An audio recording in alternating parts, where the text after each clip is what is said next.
waka so far. Today I have D, which we used to call it Olashere, but Demilade Ademuson. And the first time, I don't remember the first time I met Demilade, but it was in Olashere, obviously, because we went to secondary school together. But Demilade is an inspiring guy. Like in Olashere, Demilade was there was something you said when you were prefect one time in greenhouse. You would never remember this stuff. But I was part of the noisemaker, so we're making noise in the rep.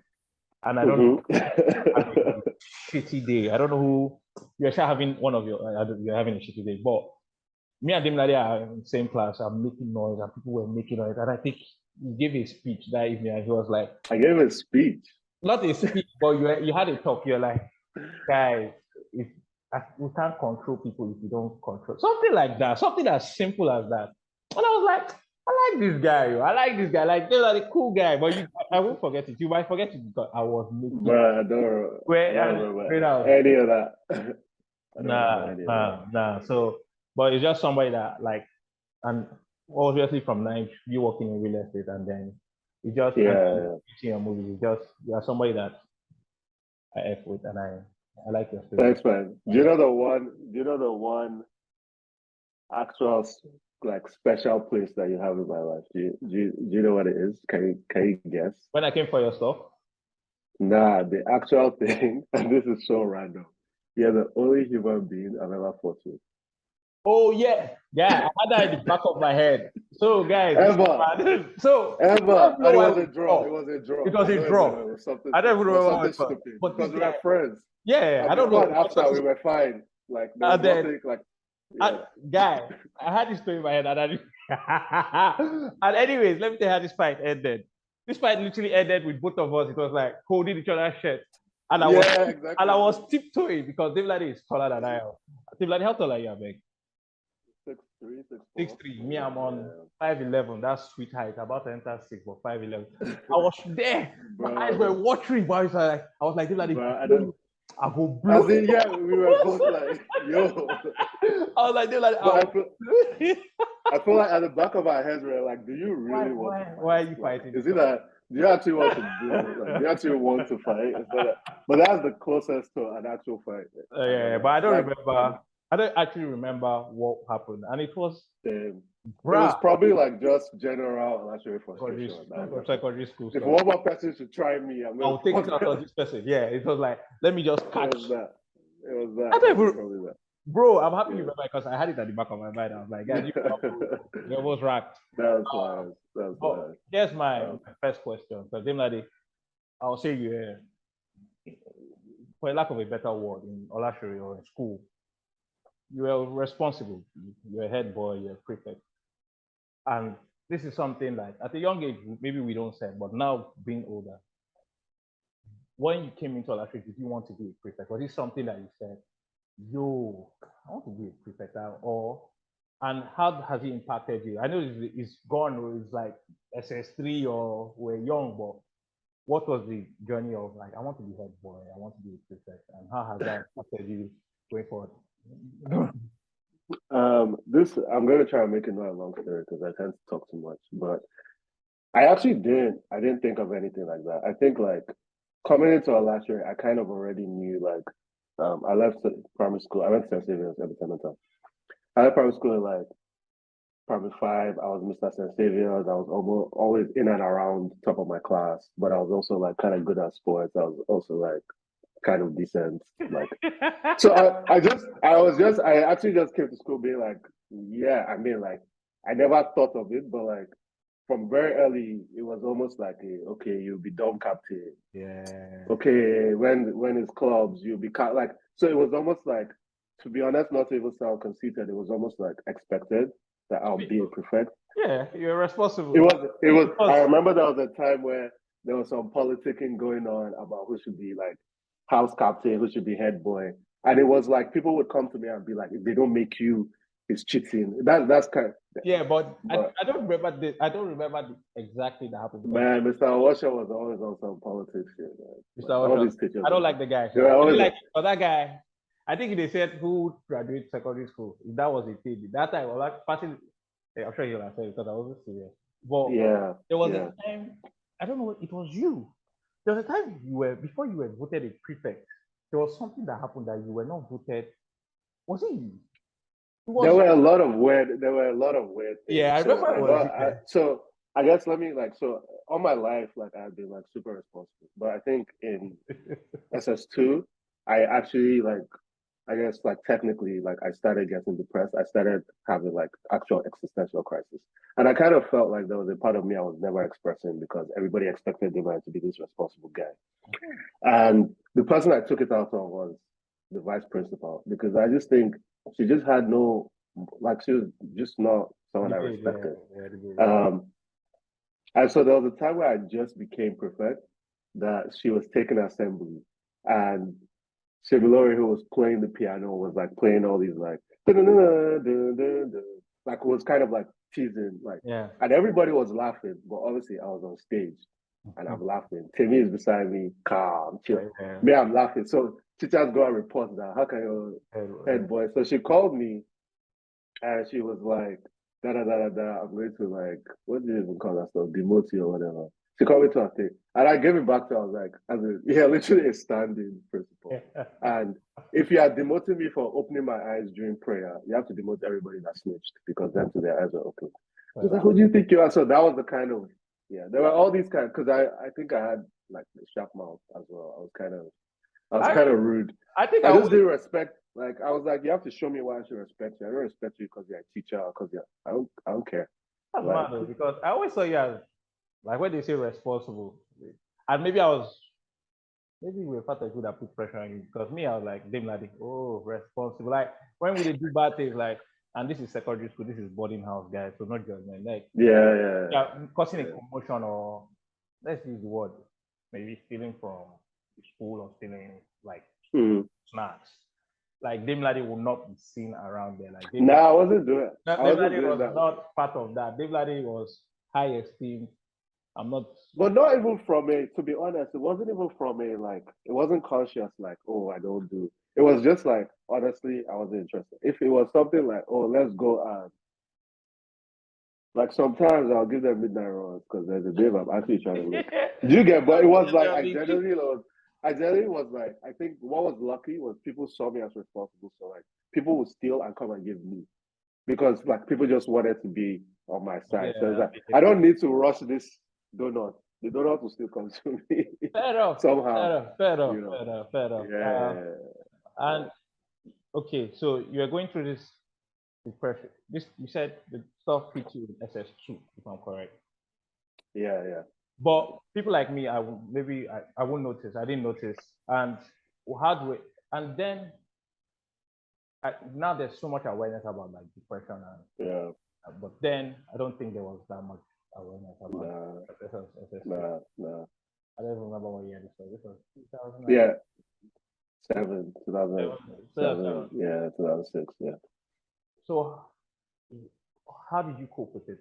Being that you were also in a boarding school and every day you are in a fast-paced environment with waking up with how many other guys in a hostel? Yeah.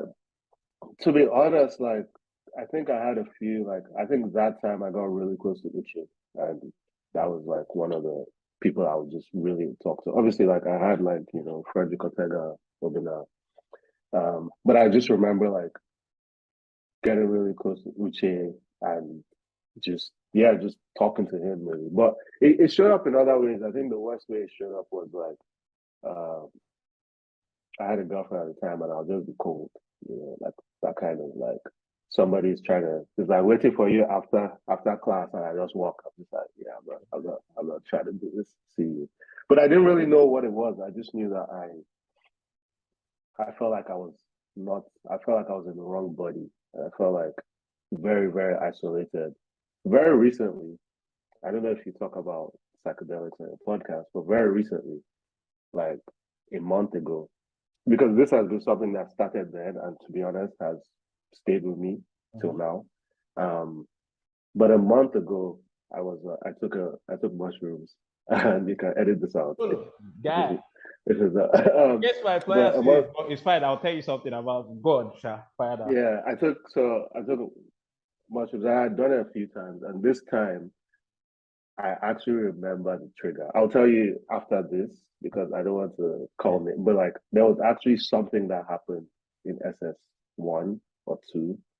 I can't remember what year, but there was something that happened that actually sparked this whole but I didn't like I remember the thing, but I didn't think that this thing had such an effect on my life. And it was during this trip that like I don't know like if you've taken mushrooms, but you start seeing like the inner workings of like how you make decisions. It was crazy. I was like, I haven't taken mushrooms.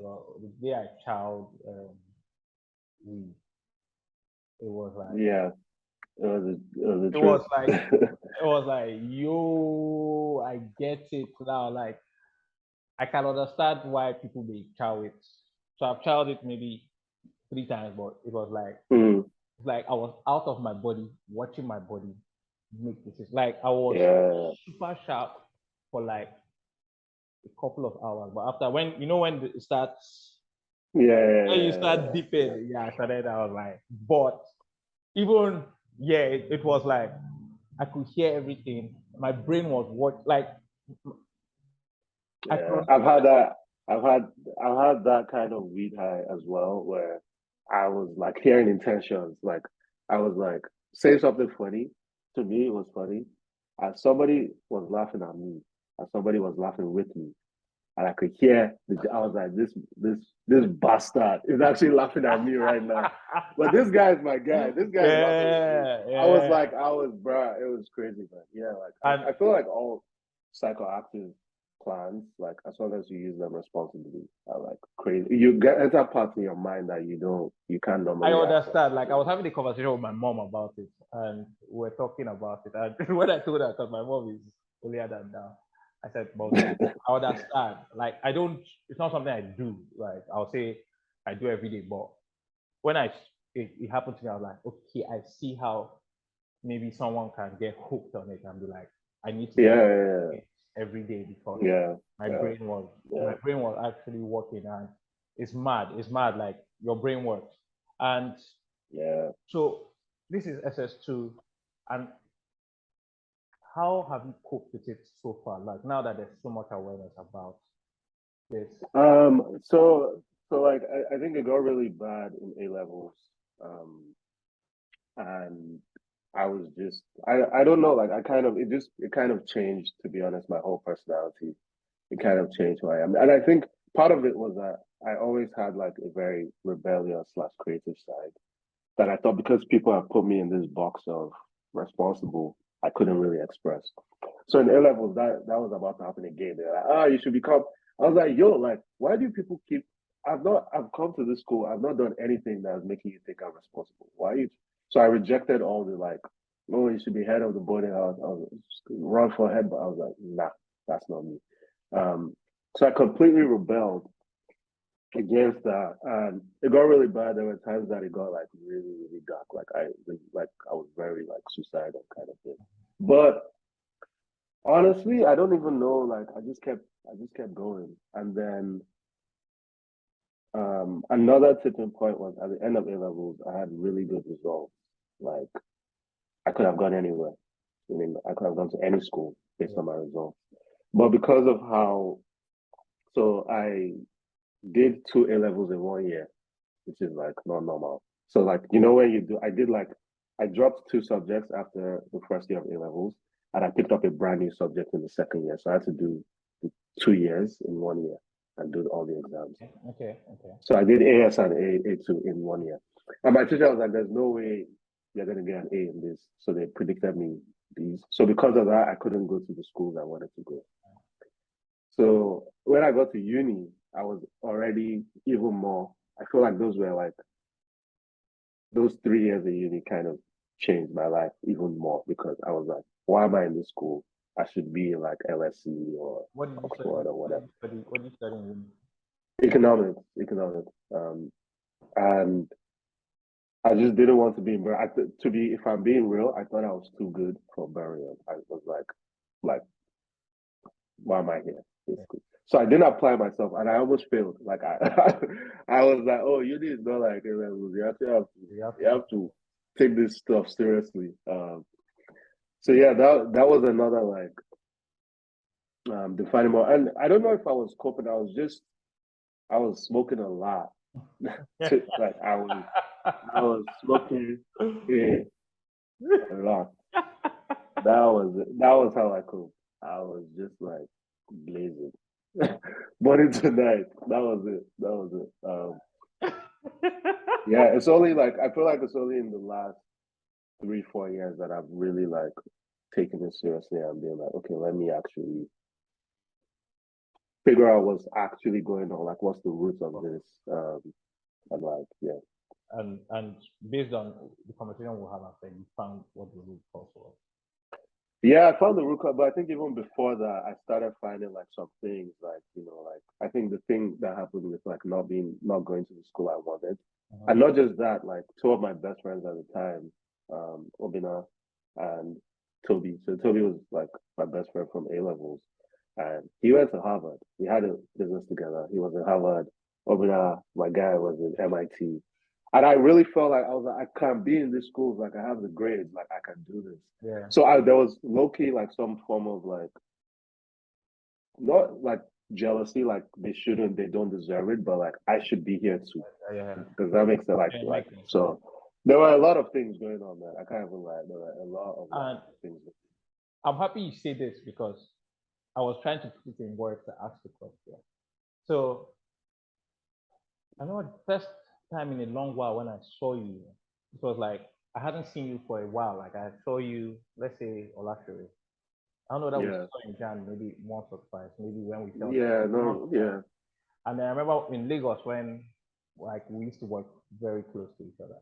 And it was like the Demilade I knew as a kid is different from the Demilade I'm seeing here. And it was like I didn't know how to put it in words because I was like, was I assuming? But like hearing you say that, like, obviously, then I'm sure we're not conscious of. Every day was just it. Was actually, as me and Femi always say, like it actually was just it was this survival. It's like you have made friends and you guys just keep surviving. They literally they are like, and I think that's why most of us are still close. Like when I say most of us, like when you get close to someone from Malashri, you kind of talk to them for life because it's like for 6 years we kind of survived some crazy situations together. Very crazy situations. and now that so you've gone up to uni, you're a rebel, as you said, like your true character, like maybe not your true character, but then just that pressure of the world expecting you to be a certain way, you kind of dropped it off and you're showing your style and you're showing who you are. Where did you now find this storyteller like that creates short stories? Fashion change, like your fashion, your hair. Like okay, when you guys see the video, Demilade is on a low cut now, but your hair changed at a point, like it was out curly. You were trying. Your fashion wasn't. It was beautiful, but it was different. It was very unique. It was like you are not, for a lack of a better word, you are not conforming to this is what you're supposed to look like. This is what you were just living. And when did that moment come? And was it also part of the process, or was it something? I'm going to. I feel like it was kind of part of the process. So uni was like the first. I think A levels was good, and I made like some really good friends in A levels, and I was like in a like life defining relationship as well in A levels. But in uni, I felt like that was like one of the first. So, and I started this fashion line after A levels. I was like, I'm going to like. I had a fashion retailer. That was low key ahead of its time. Like some of the stuff that people are trying to do now. What's the name of your fashion? It was called Malaka School, and we were selling African fashion brands in the UK. Yeah. So I started out with Toby, and I messed up that relationship. I messed up that business because I was so. To be honest, like I was doing a lot of things from the position of maybe I didn't get into Harvard. I'll show you guys that I deserve it. So I'm going to set up this company. It's going to do so well, and I'm still going to have the same cred as somebody who did get into Harvard. That was my motivation, if I'm being like 100% honest. And I think that's part of why that relationship got frailed because I was very like hard-headed as to my vision, and then I wasn't also like just listening to the trends and like really being a student of the market.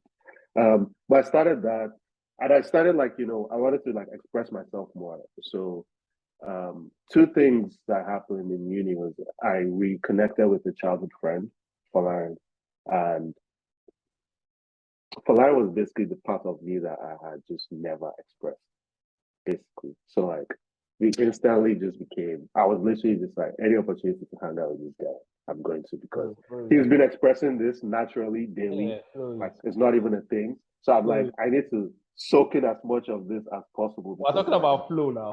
Falari, our Falari. No, not Falari. No, not Falari Lawal. Falari and Joseph actually. Okay. So it was like, yeah, we were in Sunday school together. So I hadn't seen him for like since we were like 10 years old. He was in Birmingham. Okay. And then I started having like a group of friends. Like I met this other friend, Crystal. I had a really solid like group of friends in Birmingham that I just felt like I could express with. And like, but I was really into like he put me onto like a lot of different music that I liked, but I didn't know how to access. Films that I liked that I didn't know how to access, like fashion, like so art. So it was just song that I was like, we were really chopping it up like creatively every day. I just hanging out, I'm building. And it was from there that I'd always like written, like I used to there's someone I'm not gonna mention their names, but she used to diss me because I used to write like love letters to Olinda. This person used to call me Lanky Shakespeare, bro. Man, I was romantic. I used to write. Yo, I'll tell you I remember one of the things I wrote to Olinda for Valentine's Day, and I was like, this shit is hard. Till date, this was 2005 or something. Till date, if I write this stuff in a Valentine's card, it still bangs. So, anyways, I mean, so I feel like I'll tell you off camera. It's still that's what this film used to call me, but it's all good. It's all good. So I still like I always used to write, and then in uni I started like getting into film. That's when I discovered like Jean-Luc Godard. I discovered like French new wave film from like the 60s. So these are like not your blockbusters. These are like classic old films that were shot with like 9mm cameras, all that kind of stuff. And I was like, oh, like there's a whole other aspect to this thing. And then I started getting into independent cinema, so like things that would never come mainstream. Being like, people are telling like 6 stories. Like I was watching all these foreign films, basically realizing like, oh, the kind of things that I think about, people are actually making films about it.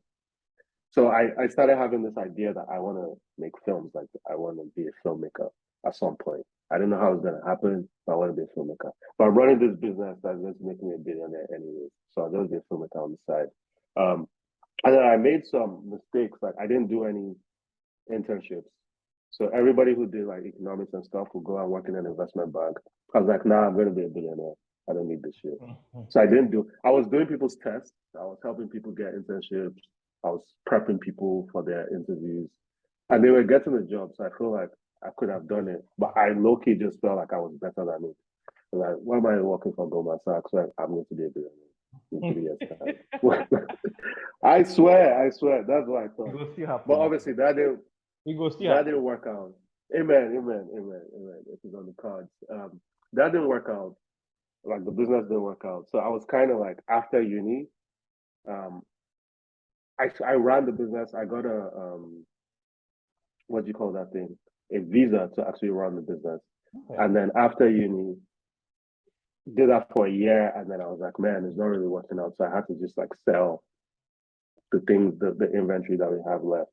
I was like, man, I'm moving to Nigeria. I need to figure out my life. So I was kind of like, I really felt like I just wasted 4 years, and I now had to start from scratch again. So I think that even made me more like, damn, I'm not like everybody else, because everybody else made good decisions and did internships, and now they're in good paying jobs. And I don't know, it kind of made me more rebellious or reclusive or whatever. Yeah, because And I think it's crazy now that as we get older and we're having this conversation, and we kind of start understanding it more. Like back in the day, I think everybody was just very no, and it still happens, but like everybody's just focused on themselves and their goals, and nobody really checks in and say, "Well, are you okay? Are you good? Yeah, Are you yeah, good?" I yeah. remember, and this is side. Like, I remember when my wedding first got cancelled because of COVID. I remember I told Otega called me one day and was like, you guy, are you okay? I'm like, yeah, I'm fine, I'm good, I'm good. Not a big deal. He now said, I know Allah. He now shows up to my yard with a drink. A guy, I think 30 minutes into the conversation of us drinking, I'm there complaining. I'm like, what the hell is wrong with this cool? Like proper opening up. And I think he knew that I wasn't good, but it was like, yeah. I need a way to find a way to pull this guy out of him, out of his. Yeah. So I'll tell you that special like that, man. yeah, he just showed up with a drink and we drank it and I was there opening up, and then by the time we finished the bottle, I realized that guy, I'm not okay. I had to talk to somebody about like everything I planned, what's going on and stuff like that. And then they It's important. no, It's go on, please. important. It is. Like I think we take it we take it for granted sometimes, like, oh, tomorrow I'll check up on it. Like, cause and I'm sorry to say his name, I didn't know him, but I saw the effect he had on people on social media. Your friend, I don't know that I'm going to pronounce it. Yeah. Bye, if I'm correct. Yeah. I saw the effect he had on people on social media. I saw a lot of people say it. And from me to that, I've lost somebody like my dad. I feel like, man, just once in a while, just slow down and just check on your people around you and just like, you day, like, okay, like, if you need to talk, and mean it's not like how far, like there, those soft. Yeah. Like just take that. Nah, it's so important. I think it's definitely something I struggle with because I'm still also just like, I want to do this, I want to do that, filling up my days. But just speaking of bad, man, like, speaking of bad, like, I was looking through our messages. I was looking through our messages just like from time. It's so crazy. He was in my dream yesterday. But I was looking through our messages, and the most dominant thing was by being like, "Yo, what are you doing? Let's go to the beach." And me being like, "Nah," like that was like just throughout the span of that was like I just kept seeing, and me just being like, not today. I'm doing this," and I'm like, I can't remember any of the things that I was like. I don't know what the hell I was doing. I was probably like, I mean, that's long. Let me just chill today, like I went last week. And I was like, bro, I would give up all of that. So yeah, go to the like. So it was just very weird, like where it's like, man, like sometimes we're just, I'll hit you up tomorrow, and it's not like it's not wrong because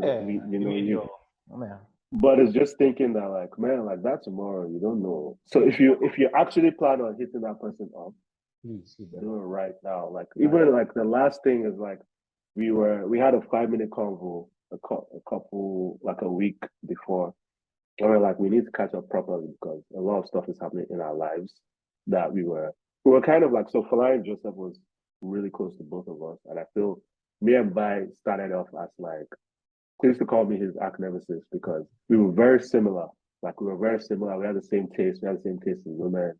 So we were like, go out, see the same babe. At the end of the day, so was like, like we basically, so we used to banter about that. But I think low-key, like we just didn't get as close as we could have. And last year and this year, we were actually building those bridges. Like I stayed in his house in Ghana. We had so many things we were planning on working together on, like making films, clothes, starting a business together. I was like, damn, like we didn't actually get to do all those things. But I think it just it really put a lot of things in perspective. And like that guy was not a normal human being. And I'm not saying this based on everybody says this about friends, but like Bai is actually like a special spirit that God sent to earth, like literally to show people how to live. Honestly, like I'm not even like No cap. Same thing Ortega Yeah. said. I reached out to Ortega because like I saw it and I was like, Ortega, Yeah. who's this guy? Like I've seen that a lot of people. And Ortega said, bruh, the only way I can put it is this guy, every room he went into, he might say something, he might not say anything, but he lifted the spirit in any room, and he was just like creative genius, and he just like supported people for whatever they were doing. Like whatever you are doing, there's a guy that just like, and Ortega was But like, yeah. Spirit, let me know actually, Cap, actually, because I was going to not say it, but like I feel like you have that energy as well. And I'm not saying that I'm not saying that to like gas you up. Yeah. But I feel like if you ask your friends, if you ask everybody who's listening to this now, after I said that, they're probably like, for sure.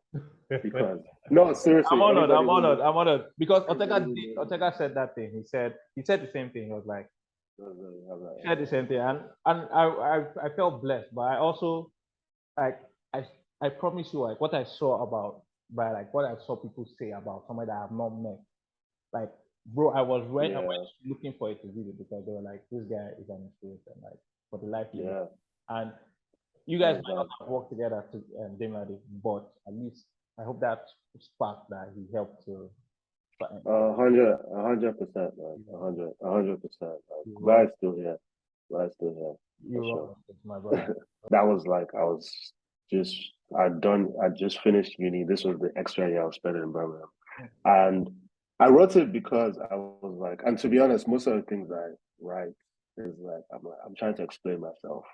Because I feel like people see me and are like, you're a snob, you're this, you're that. And I'm like, you don't actually know what's going on in my mind. So I wrote that like there was a day that a lot of times when depression gets really bad, music helps me. And a lot of times when music helps me, I start to like dance. I like dance in a way that most of the time you don't dance publicly. Like I was like literally just losing myself to dance. And I wanted to write a story about just that.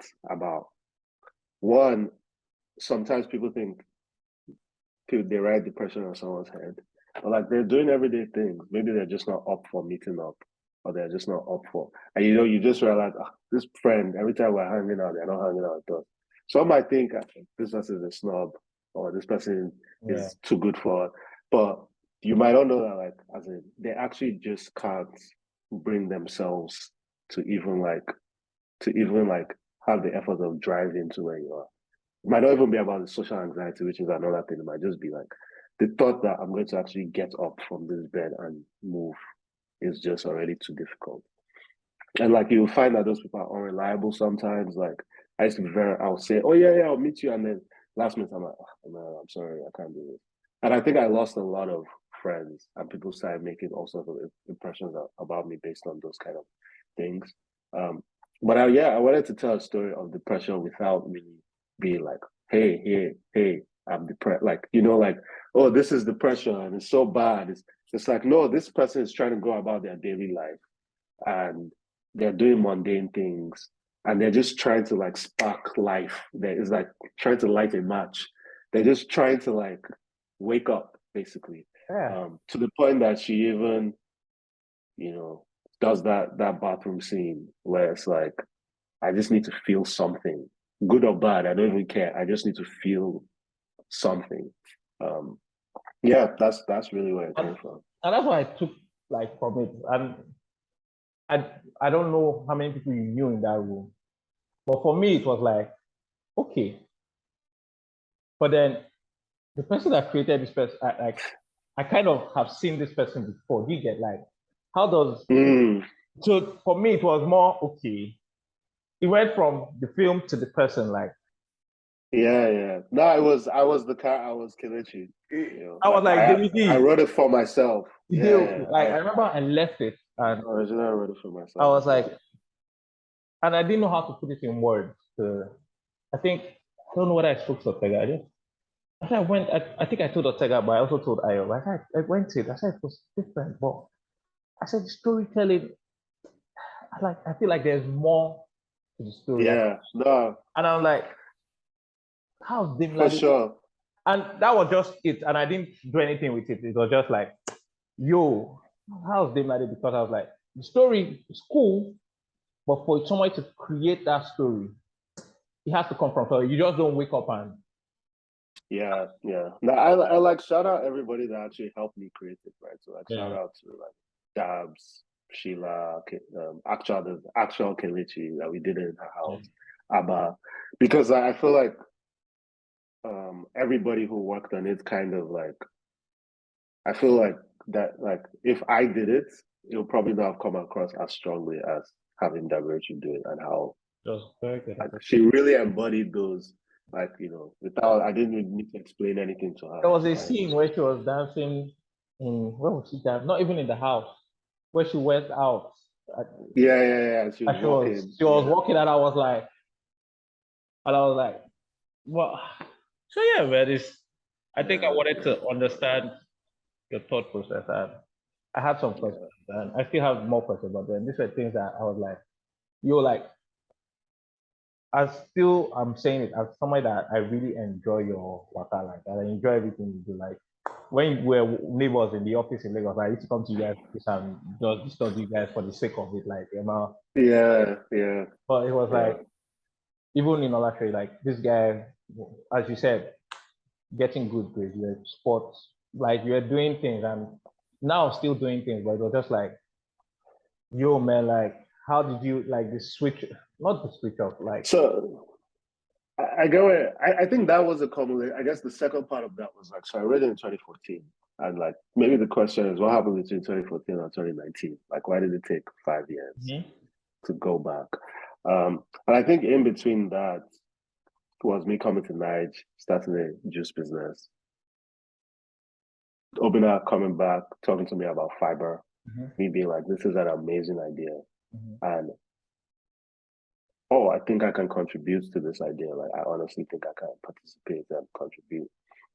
But I think also behind that there was also like a fear of like, man, this my homie that left me once is about to leave me again. And like because like Obina is going where he's going. Nobody is going to stop Obina ever. Like he's going where he's going. Like amazing intelligence, success, So I kind of was like, man, let me hop on. Like if I'm being real, like obviously there's a part of me that's like I'm adding value. But when I really went through things in early 2019, I was like, no, a part of me was also like, is my guy going to shine again? This is my MIT going exposure robotics league guy going to shine again, and I'm going to be here making juice. That's just so that's how I entered fiber. And it was an amazing experience. Like Nigeria showed us Pepe, but it was an amazing experience. Got to work with like a really, really good friend of mine. We did a lot of pioneering things in like the real estate tech space that today people are still copying, even abroad. and so yeah, the model. Sorry, No. And just to say what you said, the model was dope because I remember we were at the meeting at work, and I remember you guys named came up, and I was so proud. Like the MD, the organization I was working with at the time said, "Yo, I met these guys, and they do what's it called?" And in my head, I was like, "What are the answers?" They say fiber, and they said fiber, and I was like, "Those are my." Like, I didn't say it in the meeting because obviously, like they were senior management. Like I can't shout that these are my boys, but there was that moment where it was like, those are my friends. Like we went to school with, and it was more of inspiration to me. It was like, yo, those are my like. And yes, the Nigerian market is mad. And I remember all of us used to say that it was crazy. It was the beautiful thing. The model was, and correct me if I'm wrong, but from an outside, I was just you're able to pay for your rent, like what they do in the UK, or you can flat sharing. You can find somewhere you can live with, and you can pay for your rent monthly, annually. You know how it is. Like to raise that capital to rent is quite, and you can get furnished apartments, and you can get, if I'm correct. Yeah, unfairness. So like all these things, to be honest, were just out of necessity. Like what we knew is like, people should be able to pay rent monthly. And we entered the market and started discovering a lot of unique things about the market, which I'm not going to give expo on because competitors are the business. But we started discovering things, and that actually led to like our solutions of like actually flat sharing. Let's like introduce that. Actually, like quarterly payments. Let's introduce that. Actually, ways of managing power, ways of managing amenities. Like it was a crash course in Nigerian business and also like real estate business. And it was a like it for me personally was an amazing experience. I think till now still an amazing business that still has a lot of potential. Yeah. Side question. How's your relationship with, and just because you mentioned their name, Obina and the person you started Malakas with? Yeah, so with Obina it's great. Like Obina is my brother, man. That's like I feel like I always say this, and like it doesn't. I mean, I say it to myself more than I say it to him. But like, if I ever build a successful company, whether or not Obina has anything to do with it, he has equity. Yeah. Like, whether or not he even gives me one piece of advice, because like there's so much of my career that is shaped by Obina, and that's my friend. Like that's like there's a lot of I've learned so much from him. So on a career level, on a friendship level, I think there's a lot of grace that is extended to me because during while I was leaving fiber and while like my mental health things were getting worse, I let him down a lot of times. I let him down enough for him to have been like, this guy, I mean. But you know when, like, you're like, okay, I've known you when we were young, but now when you're exhibiting, I don't think we should be friends again. I feel like if he said that to me, I wouldn't have any cause to say, so, and obviously I think there are things that from his side, like it's a friendship, like it's not as if anyone's perfect. Yeah, so I think like now, like we're great. You know, inshallah, I'm going to see him like in a month's time. Like and stay with him and stuff. So like I'm looking forward to that. I haven't seen him in a minute. So we're great. With Toby, we're fine, but I think distance just changed that. So like every time I'm in London, he lives in London. Well, not every time, but the last time I saw him was 2020. Spent time in his house. Like we're fine. We're just not as close as we were. That's fine. Demilade, get question. Yeah. Just side note again, not even side note. Love him, and I'm happy. And guy, truly, like plenty love and respect for everything you do. And now we're in a new country, Demilade, yeah, in the Netherlands. Amsterdam. Yeah, Amsterdam. You're working in the movie industry. So how was the adjustment process like? Leaving nine, going to a new country? Yeah, to be honest, like it was all like divine. So like wrap up that story. So like I left Faba in 2019 and then went through the deepest, darkest depression for most of 2019. And in the middle of it was like, I need to make this film. Like this film that I wrote I need to actually like let this idea out. So I make the film. And then I'm like, okay, what am I gonna do? And I'm like doing side projects, I'm freelancing, I'm writing, I'm consulting, I'm like doing whatever, making websites, just trying to make money to survive. And in early 2020, I was like, okay, I kind of maybe need to try and formalize this movie industry thing. So I started working at a production company in Lagos. And while I was doing that, it was great experience. The pay wasn't great, but it was really, really good experience. And they do some work with Netflix. So while I was doing that, I started getting like, okay, maybe I should try and enter this movie industry, like entertain. Like I've done tech, entertainment. Let me combine it together. And Dara, Obina's partner, actually recommended me for a role at Netflix in 2020. So I applied and I didn't get it.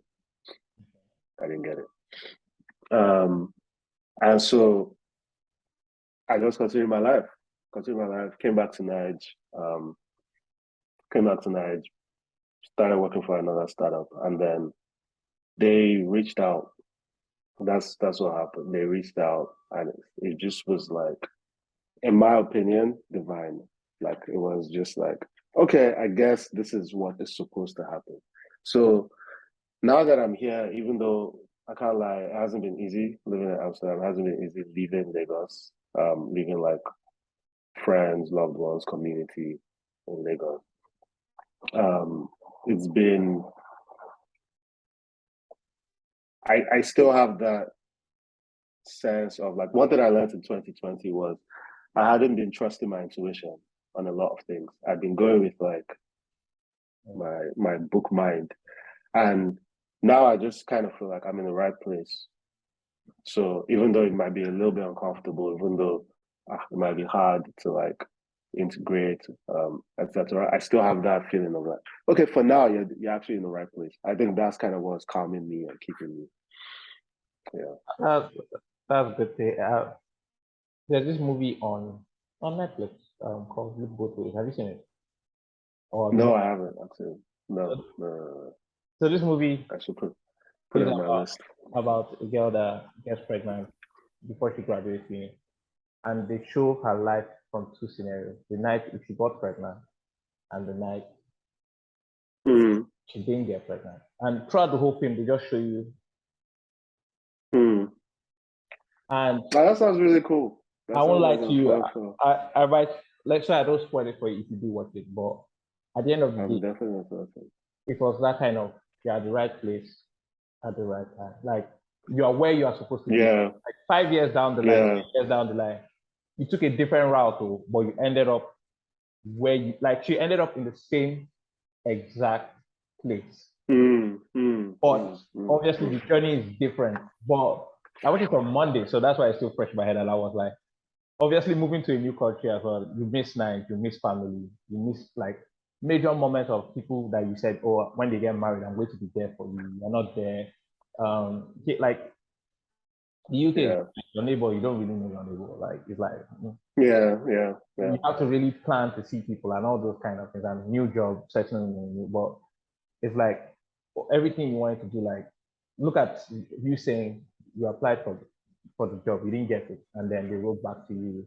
You get like Like almost a year after. you get like, and I'm sure when we look back at this, maybe 2 years, 3 years down the line, it will be like all those things were supposed to happen. Like it was, Yeah. it was. We might not see it now in the journey, but when you, in hindsight, most times it's always like it was supposed to happen. The dots connect backwards. I think like when I was younger, I read Steve Jobs' autobiography, and the only thing I remember, I mean, he had an amazing, insane life that was very random. Um, from like going to India to a monastery to picking apples in a farm to starting Apple, to getting fired, all this kind of stuff. And the one that I remember from that book was just saying like the dots connect backwards. Like I think a lot of us are like, this is what's going to happen in my life. And it's like, no, you can actually only know what's supposed to happen when you look back and like, oh, that's how I got here. The other thing is on Monday, speaking of things that are fresh in my mind, I was watching a podcast, I guess, because they're all on YouTube now. And they asked this guy a question about like, why do you do what you do? And his answer was like, to see what will happen. And that was just like such a sick answer to me because it's like, I don't know what will happen, but like, let's see. Like, let's just like, because I think a lot of people are like, well, if I can't plan and I don't know the outcome, then what's the point of having drive or having ambition? But it's like, just to see what will happen. Like, I like follow it, like just literally like, life is legit an adventure.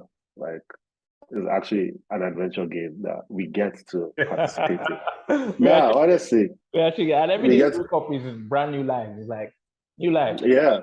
Try again. Yeah. And like, so it's like, yeah, just see what will happen. Don't like, at least these are things I tell myself, like, don't hold too closely to the outcome because you don't actually know what the outcome is. And it's probably not as great as, even if you get what you dream of, it's probably not going to be as great as you imagine. And even if you fail, it's probably not going to be as terrible as you imagine. Human beings are surprisingly resilient. I can surprisingly survive a lot of stuff. No, serious. Like there's some things I'm like, man, if this happens, oh yeah, and then it happens, and then you're like, 2 years on, you're like, oh man, yeah, it happens, but well, we're pushing, So yeah, man, that's kind of at least what I try to tell myself. Obviously, it doesn't always work, but I try and believe that. I think it's a beautiful thing. Like I was watching, and I'm sure you're saying Kanye's stuff, genius. And not even like Kanye is smart. Kanye is a genius. And when you say it is funny enough, when you say like I don't need to do this because I'm smart enough. I was thinking about that, but Yeah, like, okay. but all in all, like the person that really stood out for me like was Kudi. Like Kudi for me Yeah, was my own hero from that. Like I was same.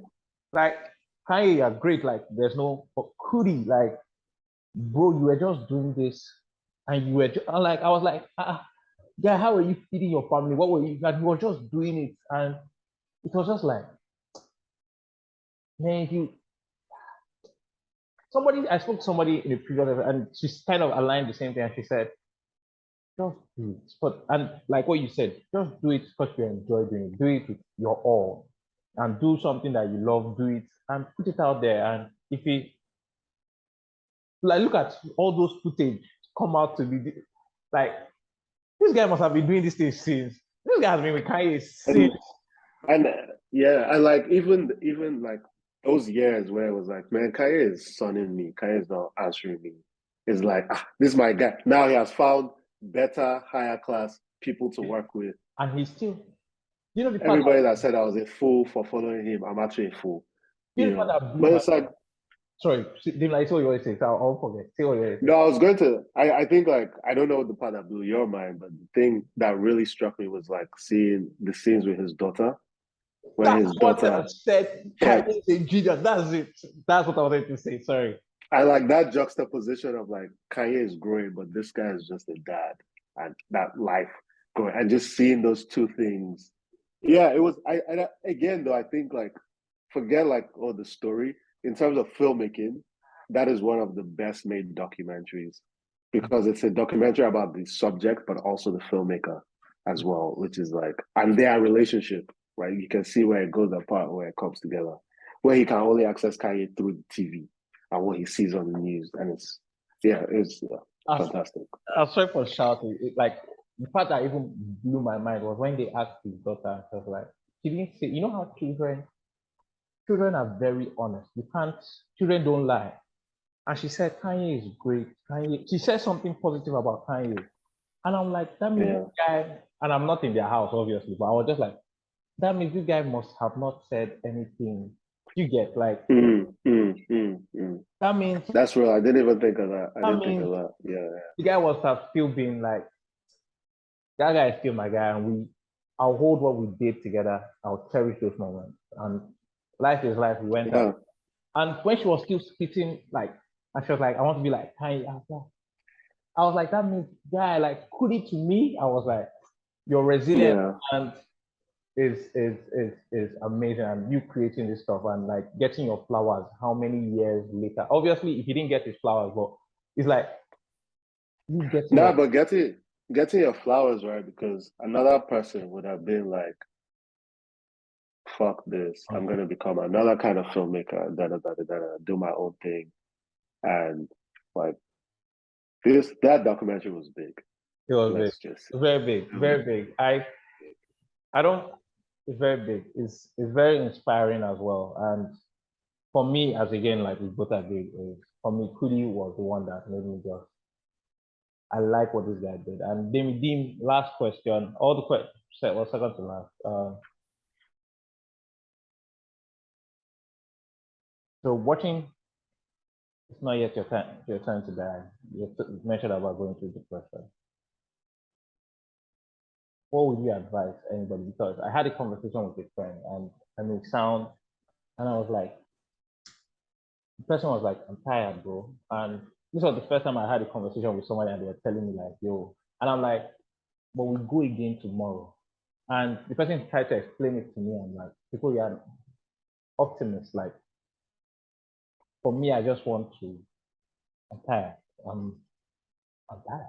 Like, I said, okay. And then I now started using Christian Mind. And I was like, and please, I would like to hear your thoughts on this. But I use Christian Mind. I was like, you know how the Bible says if you cancel yourself or like, you're going somewhere afterwards, like, you get just like, and the person was like, when I get there, I'll deal with whatever I have to do there, like how I'm dealing with what I have to do there. And I was like, it's forever ever, it's forever ever. And she was like, bruh, I'm tired. I'm happy now she's in a much better space, like she is.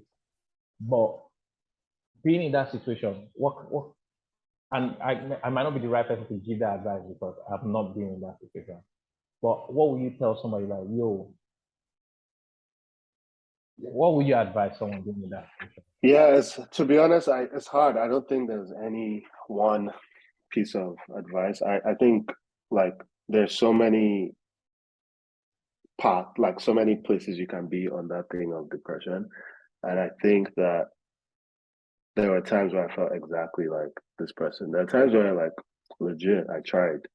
It just didn't work, you know. Or somebody interrupted me. But I was like, I'm out. Like I'm not doing this. Like I don't is it that I get a pause?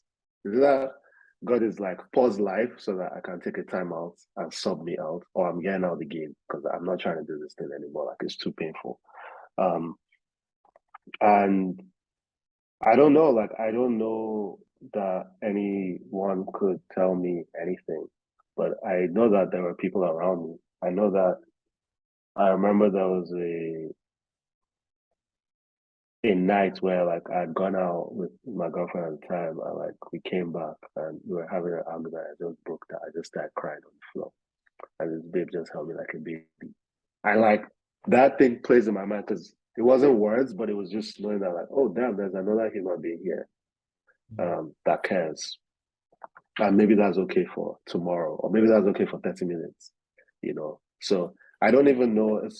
I feel like um we're all like depressed in different ways, but I think a part of it is like isolation. A part of it is like feeling like you are really being seen or heard. Another part of it is like dissociation, like feeling like there's somebody inside you that is trapped and you don't know how to bring it out. Um, I always found that like playing helped. Like I would do these workshops with a friend who she's like a actor, performance artist, and we would like do these like really weird, goofy acting workshops. And just for that period, I'll be good. Like, you know.